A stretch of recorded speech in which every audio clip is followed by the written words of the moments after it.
मैं आपको भारतीय chief of defence staff Anil, उन्होंने सिंगापुर में शंग्रीला डायलॉग सिक्योरिटी फोरम में उन्होंने शिरकत की और वहाँ पे उन्होंने इतराफ़ किया है कि हाँ तैयारे गिरे हैं। रॉयटर्स को भी इतराफ़ किया है और ब्लूमबर्ग के साथ भी इंटरव्यूज़ में उन्होंने इतराफ़ किया। जब उनसे पूछा गया कितने तैयारे, तो उन्होंने कहा ये तो कोई अहम बात नहीं है, असल बात यह है कि क्यों गिरे हैं हमारे तैयारे, और हमने फिर उस पर काबू पा लिया। और लेकिन जब उन्होंने दूसरी दफ़ा रॉयटर को जो इंटरव्यू दिया है उसमें उन्होंने कहा है कि न्यूक्लियर थ्रेशोल्ड कम नहीं हुआ पाकिस्तान और भारत के दरमियान। ये बात मुतजाद है उस बात के जो हमारे chairman joint chief of staff Sahir Shamshad ने कल कही है। उन्होंने कहा कि पाकिस्तान और भारत के दरमियान न्यूक्लियर थ्रेशोल्ड कम हो गया है, लेकिन जो अनिल चौहान है वो फरमा रहे हैं कि कन्वेंशनल ऑपरेशंस में हम दोनों अतराफ की अफवाज बहुत जिम्मेदार हैं और न्यू नॉर्म जो है वो इंट्रोड्यूस हो गया, वो रहेगा। मतलब अपना वो गोड़ा ऊपर ही अभी रख रहे हैं। न्यू नॉर्म्स का मतलब है कि वो जब चाहेंगे किसी भी दहशतगर्दी के वाक़े को बुनियाद बनाकर इंडिया में वो पाकिस्तान पर हमला कर देंगे। ये न्यू नॉर्म है। तो हमारा न्यू नॉर्म का जवाब फिर क्या होगा? बिस्मिल्लाहिर्रहमानिर्रहीम। बहुत बहुत शुक्रिया अफसार साहब। देखिए, बिल्कुल ये अलार्मिंग कन्फेशंस हैं भारत की तरफ से for the first time ever. जो CDS उनके चीफ ऑफ डिफेंस स्टाफ ने अनिल चौहान साहब ने शंग्रीला डायलॉग के ऊपर सिंगापुर में जो उन्होंने इतराफ़ किया, ना सिर्फ उन्होंने रॉयटर्स को बल्कि उसके अलावा भी जो तमाम तर चीज़ें बयान की हैं वो मैं तो समझता हूँ कि एटलीस्ट मेरी नज़र में मुकाबले सताइश हैं। और उसकी वजह यह है कि फाइनली देखें, झूठ के पाँव नहीं होते और सच छुप नहीं सकता, और सच आखिर कभी ना कभी बाहर आ ही जाता है। और यहाँ पे भी सच बाहर आया। जो पाकिस्तान ने क्लेम किया, बिल्कुल पूरी दुनिया ने उसको माना और भारत मानने से इनकारी था, और फाइनली उन्होंने खुद ये इसको एक्सेप्ट कर लिया। लेकिन वो इसकी जो मंतक वो बयान करते हैं वो ये बताते हैं कि ये ना पूछें कि कितने आदमी थे, ये बताएं कि कौन कौन थे या कौन कौन नहीं थे। अब यहाँ पे वो अपनी इंट्रोस्पेक्शन कर रहे हैं, वो इस चीज़ को देख रहे हैं कि उनसे गलतियाँ कहाँ पे हुई। गलतियाँ तो देखें ना, अब उनकी जो डिफेंस है गलतियाँ तो उसमें हैं, चाहे वो नेवल हो, चाहे एयरफोर्स हो, चाहे उनकी ऑन ग्राउंड आर्मी हो। ये तमाम तर बातें तो आपके सामने हैं कि वो उस कॉम्बैट में, एरियल कॉम्बैट में हमारा मुकाबला नहीं कर सके। हमारा जो स्किल है, जो ट्रेनिंग है, जो हमें अबूर हासिल है हमारी एयरफोर्स को, कि खामियां उनमें भी हैं, खामियां हमारे यहाँ भी जाहिर हुई हैं। हमें अपनी खामियों को ओवरलुक नहीं करना चाहिए। हमारे तो टाइमलाइन पे कोई प्रोजेक्ट मुकम्मल नहीं हो और ये बड़ा मसला, और इंडिया में बड़ी तनकीद हो रही है मोदी हुकूमत पे, ये सारे जो मसाइल वो सामने लेके आ रहे हैं। लेकिन मेरा सवाल आपसे ये था कि वो उनका तो कोई प्रोजेक्ट मुकम्मल नहीं हो रहा। हमारे यहाँ ये जो न्यू नॉर्म्स की बात की है chief of defence staff Anil Chauhan ने, इस पर मैं आपका जवाब मुझे नहीं मिला कि अगर न्यू नॉर्म्स यही है जो उनका है, जो उन्होंने कह दिया, बार बार कह रहे हैं, मोदी भी कह रहा है, अब अनिल चौहान भी ये कह रहे हैं, वो अमित शाह भी यही कह रहा है, राजनाथ सिंह भी यही कह रहा है, तो हमारा जवाब क्या है? देखें अफसार साहब, हमने जवाब तो दिया। हमने बेतहाशा रिस्ट्रेंट का मुजाहरा किया और पूरी दुनिया ने उसको लाके तहसीन भी कहा।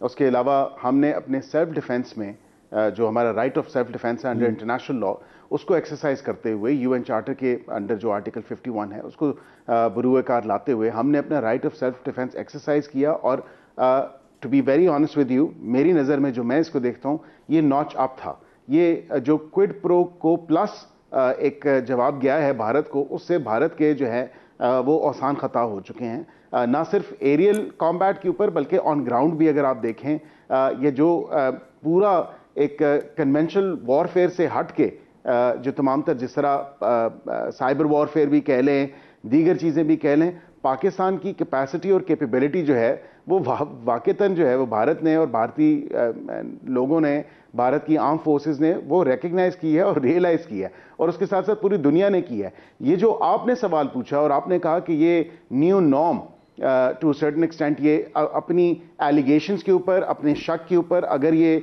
पाकिस्तान की सॉवरेनिटी, पाकिस्तान की टेरिटोरियल इंटेग्रिटी या पाकिस्तान के ऊपर किसी भी किस्म का हमला करने की कोशिश करेंगे तो उसको उस लेवल से एक हाथ आगे जाके जवाब दिया जाएगा। और यही हम पूरी दुनिया को बता रहे हैं, और अभी हमारा जो वफ्द जाएगा वो यही बयान करेगा कि दिस इज नॉट एक्सेप्टेबल। ये जो न्यू नॉर्म एक परपेचुअली तमाम चीजों को भारत चलाना चाह रहा है, और नया आप कह रहे हैं कि to a certain extent world order. जी, आप नया कह रहे वर्ल्ड हैं ऑर्डर कि जो सेट हम करना एक चाह रहा है, या आगे जो एक न्यू वेज ऑफ, आप कह रहे हैं ठीक है जी, वॉरफेयर करना जी। मैं जरा सवाल कर लूं अगर आप इजाजत दें। वो मैं ये पूछना चाह जी रहा जी, हूं, आपने कहा प्लीज एक हाथ प्लीज आगे प्लीज। जाके जवाब देंगे, ठीक है। अब आप लिखें अनिल चौहान साहब का अगर आप बयान सुने, जो आप भी सुने, अभी मैं आपको सुनाता हूं। उसमें उन्होंने कहा हमारी जो जो मसाइल थे वो हमने हल कर लिए। तो इसके बाद कल राजनाथ सिंह का बयान आया कि हम अब हमारी नेवी लीड करेगी। इधर एयरफोर्स वाले भी उन्होंने मसाइल हल कर लिए, नेवी लीड करेगी। अब आपने सुना उन्होंने कहा कि why those issues were important, और उन्होंने कहा कि हमने इसके बाद उन्होंने कहा है कि हमने उनको ठीक कर लिया है, और फिर हमने दोबारा टारगेट किया पाकिस्तान के अंदर, टारगेट्स को अटैक किया। तो मैं ये पूछना चाहता हूँ कि जो आप कह रहे दुनिया में आप लोग भिजवा रहे हैं, अच्छी बात है, लेकिन अब यहाँ पे ये आ रहा है कि पाकिस्तान की मिलिट्री की तो बड़ी तैयारी है, पूरी दुनिया इसको एक्नॉलेज कर रही है और कह रही है कि इंडिया के विज़ा वी इंडिया पाकिस्तान की मिलिट्री को एक एज हो गया। डोमिनेंस का लफ्ज़ अभी वो इस्तेमाल नहीं कर रहे, लेकिन वो कह रहे हैं कि पाकिस्तान की मिलिट्री ने साबित कर दिया कि वो एक बहुत सॉलिड पावर है। ये बात लेकिन पाकिस्तान की इकॉनमी के बारे में और पाकिस्तान के सिविलियन इदारों के बारे में दुनिया नहीं मान रही।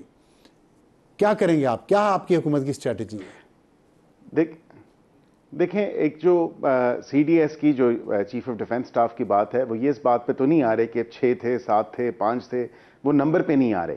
वो ये कह रहे हैं कि हमारी खामियां थी, हमारी गलतियां थी। जाहिर बात है, कभी भी आपको कोई हार, जब आप हार, when you faced with a defeat, आप इंट्रोस्पेक्शन करते हैं, और इंट्रोस्पेक्शन की है, और भारत इंट्रोस्पेक्शन अभी भी ऑनगोइंग है कि हम किस तरह जो है, अब इतना हम बोस्ट करते थे अपनी मिलिट्री के बारे में, अपनी इकोनॉमी के बारे में, अपनी हेजेमनी जो वो अपने तय कायम करने की कोशिश पूरे इस खित्ते में, जिसको वो इतना वो बोस्ट करके बताते थे पूरी दुनिया में। और अगर जब उनको शिकस्त हुई तो जाहिर बात है कि उनको अफसरदा तो वो हैं ही हैं, लेकिन उसकी इंट्रोस्पेक्शन में या उसके जो खदोखाल हैं वो देख रहे हैं कि आखिर क्या वजह बनी कि उनको इस शर्मिंदगी का और इस डिफीट का सामना करना पड़ा। जहां पे आपने इकोनॉमी की बात की, तो पाकिस्तान की इकोनॉमी अगर आप देखें,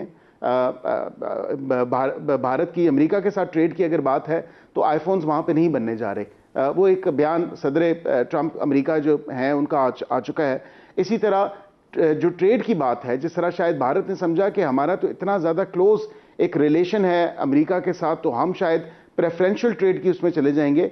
इस तमाम तर हैपनिंग के बाद, इवेंचुअलिटी के बाद, ये मैं समझता हूं कि अब ट्रेड के हवाले से भी जिस तरह कल सदर ट्रंप ने जिक्र किया कि, और वो रीट्रेड कर रहे हैं बार बार इस चीज़ को कि ट्रेड, और कल उन्होंने जिक्र किया पाकिस्तान के वफ्द के बारे में कि हमें पाकिस्तान के वफ्द का इंतजार है, पाकिस्तान का वफ्द आ रहा है, और हमने दोनों ममालिक को कहा है कि trade, no war but trade. तो ट्रेड के ऊपर, जो तजारत के ऊपर बात होगी, उस पर आपको वाज़ेह तौर पर नजर आ रहा है कि Pakistan is now actually going to exceed India in this race of trade. तो जो ट्रेड की रेस होगी, नहीं, एक मिनट पाकिस्तान भारत से आगे निकलेगा। साहब एक मिनट रुकिएगा। 300 अरब डॉलर की ट्रेड है अमेरिका और इंडिया के दरमियान, और उसको वो 2030 तक ले जाना चाहते हैं 500 अरब डॉलर तक। हमारी कितनी है? मतलब ये कोई कंपैरिजन ही नहीं है। मेरा सवाल सिर्फ ये है कि मईशत को बेहतर करना, एक्सपोर्ट्स को बढ़ाना। मैं सर कंपैरिजन कर रहा हूं ना, मेरी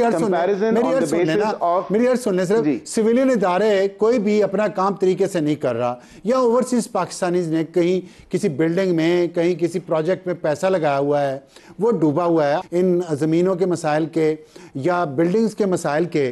तो इतना तो हमसे हो नहीं सका कि हम ये इन्वेस्टर का कोई कॉन्फिडेंस ही बहाल कर दें।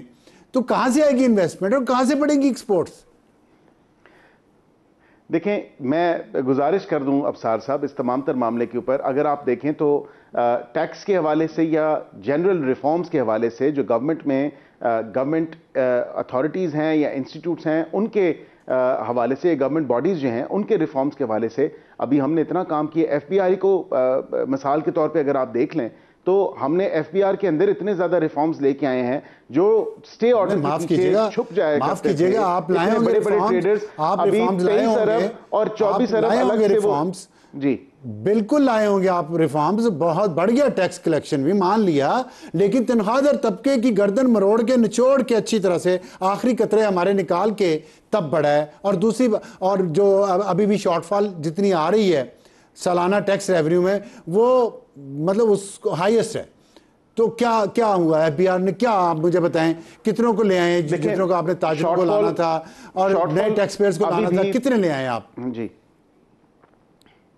देखें, शॉर्टफॉल अभी भी प्रसिस्ट कर रहा है, मैं इस बात से डिनाई नहीं करता, लेकिन वो जो गैप है वो रिड्यूस हुआ है, वो कम हुआ है। इस चीज को कम से कम आप माने कि tax collection at all times high इस दौरे हुकूमत में हुई है। आपने जो बात की सैलरीड क्लास के ऊपर, हम आइंदा आने वाले बजट में, जो अभी बजट हम इस माह पेश करेंगे, जाहिर बात है उसमें हमने जो बैक एंड फोर्थ डिस्कशन रही हैं, और मैं वक्त से पहले कुछ इतना ज़्यादा नहीं कहूँगा, लेकिन सैलरीड क्लास के ऊपर जो टैक्सेशन की मद में वो हमने काफ़ी कोशिश की है कि उसको रिलीफ की तरफ लेके जाया जाए और उनको रिलीफ फराहम किया जाए। पिछले साल भी हमने यही सुना था और उसका नतीजा ये निकला कि मजीद टैक्स लग गया सैलरीड क्लास पे। इस दफ़ा भी यही तो नहीं होगा?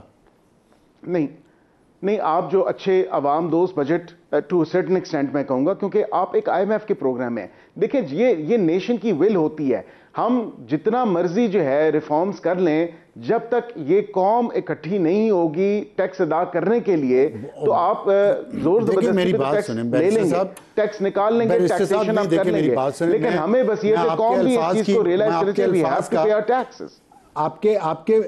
आपके अच्छे अल्फाज का मैं बहुत एहतराम करता हूं, लेकिन ये अल्फाज मेरे दिल पे असर नहीं कर रहे। मैं देखता हूँ यहाँ क्लब्स हैं इतने बड़े बड़े, इस्लामाबाद में, लाहौर में, कराची में, उनके मेंबर्स हैं, इतने 5 स्टार 6 स्टार 7 स्टार होटल्स हैं, वहाँ लोग रहते हैं, जाते हैं, फॉरेन ट्रैवल करते हैं।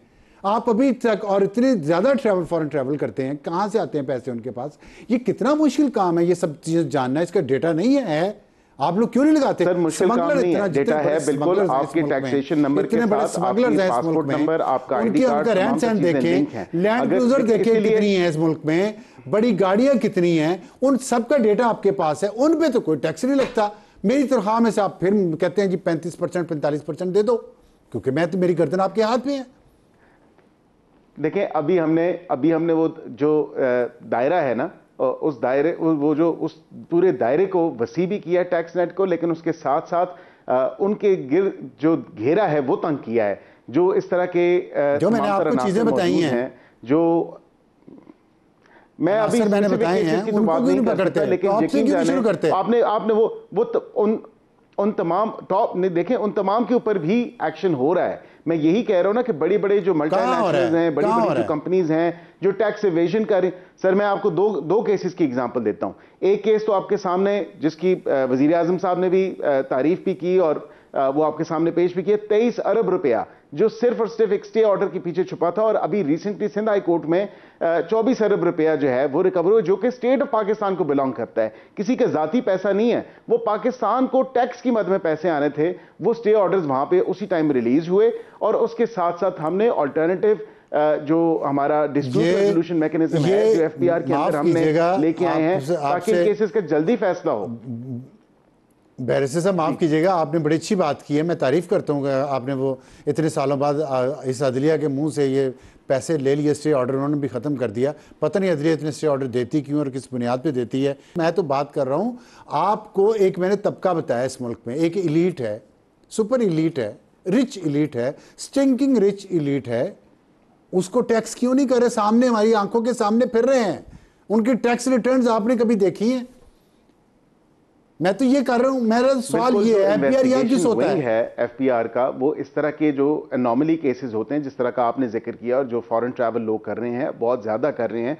मैं ये तमाम तर देखिए, इन्वेस्टिगेशन का जो IR का उनका विंग है, इनलाइन रेवेन्यू का, FPR का, तो वो बिल्कुल अपना काम जारी और सारी रखे हुए है। वो अपनी इन्वेस्टिगेशंस करता है और वो फिर पूछता है, उनको नोटिस जारी करता है, और फिर अरेस्ट भी होती हैं, और वो फिर उनके बैंक अकाउंट जो है वो मुंजमद भी हो जाते हैं, और उनके बैंक अकाउंट को फ्रीज करके उसके पैसे जो है फ्रीज किए जाते हैं, और वो फौरी निकाल लिए जाते हैं। टैक्स की मद में जो कैलकुलेशन हुई होती है, टैक्स अदा होना है, तो वो स्टेट ऑफ पाकिस्तान को पैसे आ जाते हैं। जो जाहिर बात है, इसी तरह तो मैं आपको बता रहा हूं कि अगर आप पूरे उस शॉर्टफॉल के निजाम जो है, निजाम में, इस निजाम में से बड़ी मछलियां और मगरमच्छ निकल जाते हैं, छोटी मछलियां फंस जाती हैं इस निजाम में। आप निजाम बदलने की बात करें ना, इंडिविजुअल केसेस का ना मुझे बताएं, मुझे पता है इंडिविजुअल केसेस जो हैं वो फिर किस तरह बैठ के छोड़ें आप, मैं इसीलिए FPR मेरे बात पे भी इतराज हो जाता है। सर FPR के रिफॉर्म्स इसीलिए नहीं नॉट एट ऑल सर, मैं अफसार साहब, FPR के रिफॉर्म्स इसीलिए,